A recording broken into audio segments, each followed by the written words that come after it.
this message wherever you stand. I'm calling every woman, calling every man. Good evening and welcome to a special conversation here at the Minneapolis Central Library. I'm Carrie Miller, host of Mid-Morning on Minnesota Public Radio. It's a pleasure to see all of you here in the audience, but I have to admit to a certain amount of trepidation as we begin a conversation about mothers. Because even though I've led discussions on race and politics and human rights, and I've flung questions at the likes of Jesse Ventura, and I talked about string theory with Marilyn Robinson, and believe me, that took some guts. There's something about plunging into a conversation about your own mother, other people's mothers. It just gives me that kind of tight feeling in the pit of my stomach. So we'll find out if some of the authors share my trepidation tonight. Faith, how about this Oscar Wilde claim that all women become like their mothers, that's their tragedy, and men don't, and that's theirs? Well, my mother in many ways was the bad example that you learn from. This is so interesting. Go ahead.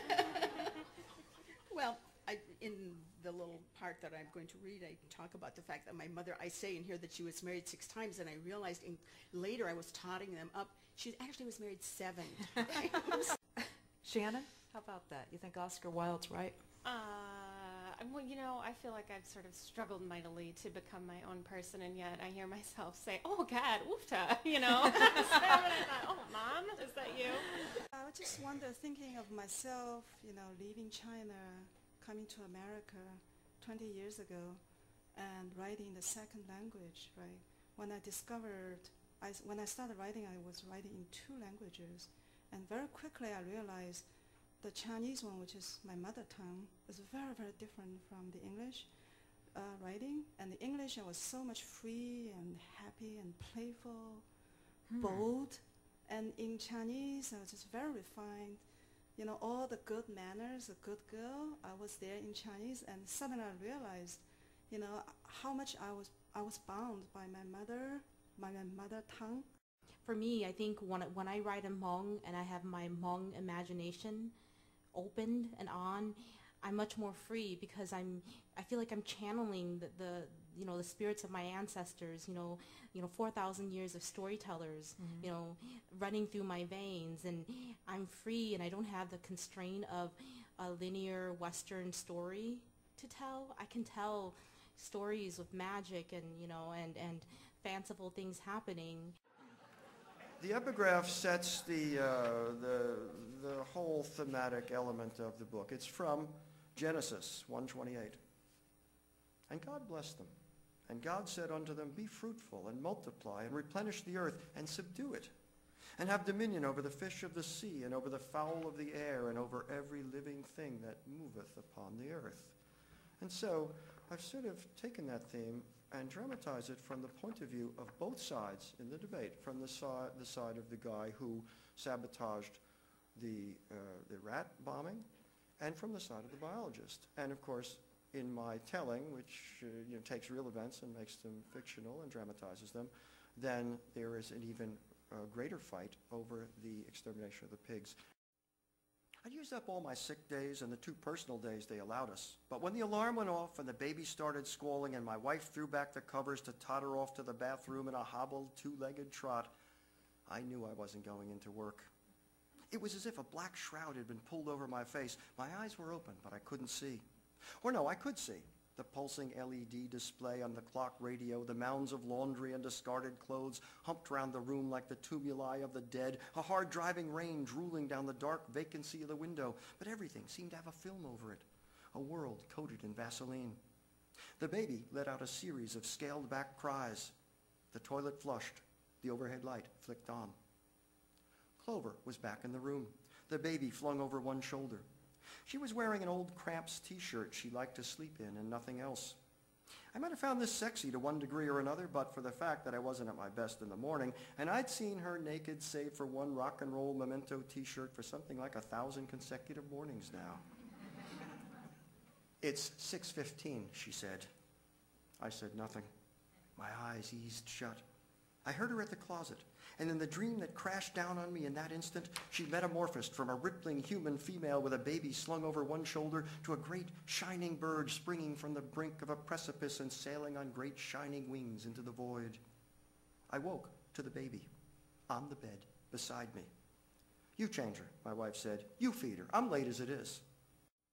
On this particular morning, as on too many mornings in the past, I felt I just couldn't face the editing bay, the computer screen, the eternal idiocy of the dialogue repeated over and over through take after take, frame after frame. No, Jim, stop. Jim, stop. No, Jim, stop. I spent the entire day at the movies. The first show was at 11, and I killed time pacing around the parking lot till they opened the doors. And then I was inside in the anonymous dark. Images flashed by on the screen. The sound was amplified to a killing roar. The smell of melted butter hung over everything. Very slowly, button by button, I did up my shirt. Then I set my empty beer bottle down on the counter as carefully as if it were full to the lip and went on out the door and into the night, looking for somebody I could tell all about it.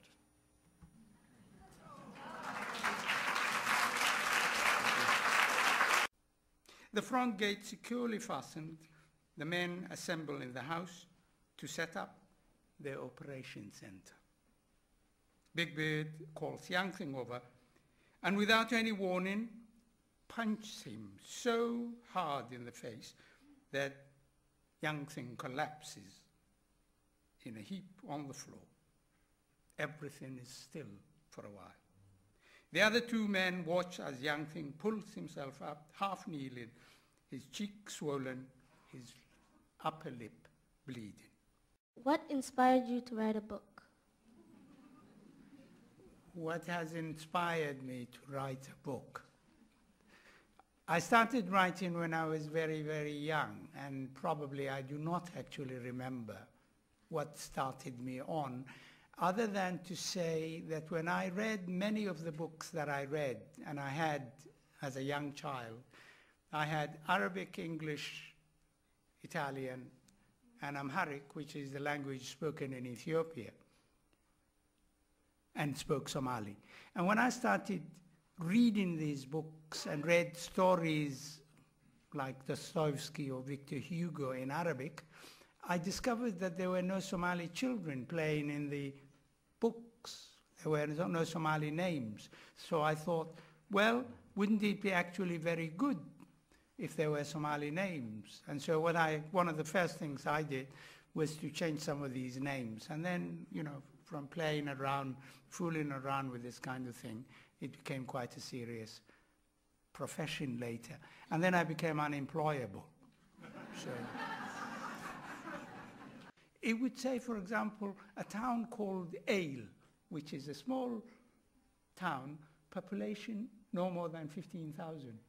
And they say people live a lavish life. They get married every single day. Every weekend there is a new wedding. People are doing this, the cars that they drive. I was there. I couldn't find a room, a clean enough room in which to spend one night. I slept near the toilet. Now, if there is such a thing that happens in that area, why is the money not showing? The money goes somewhere else. You find out where it goes. Find the trail, follow it up. Without women in Somalia, there would be no country. 1. 2, every family that has had daughters in the family or women in the family have survived. All the people, every Somali family nowadays, if you say to them, may God give you a son, this is what we used to say. You pray and they say, God give you, no, I want a girl, I want a girl. And they're destroying the country. Women, thanks to women, at least, the families are, in Somali there is a word that can't be found in English. The family were asturantai, meaning there is dignity in the family. They do it.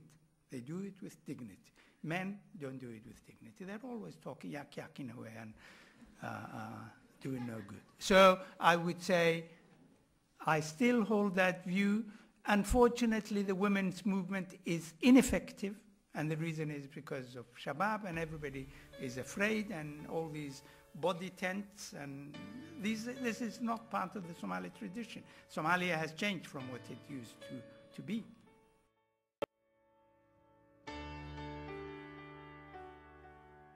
And you ask me what I want this year, and I try to make this kind and clear, just a chance that maybe we'll find better days.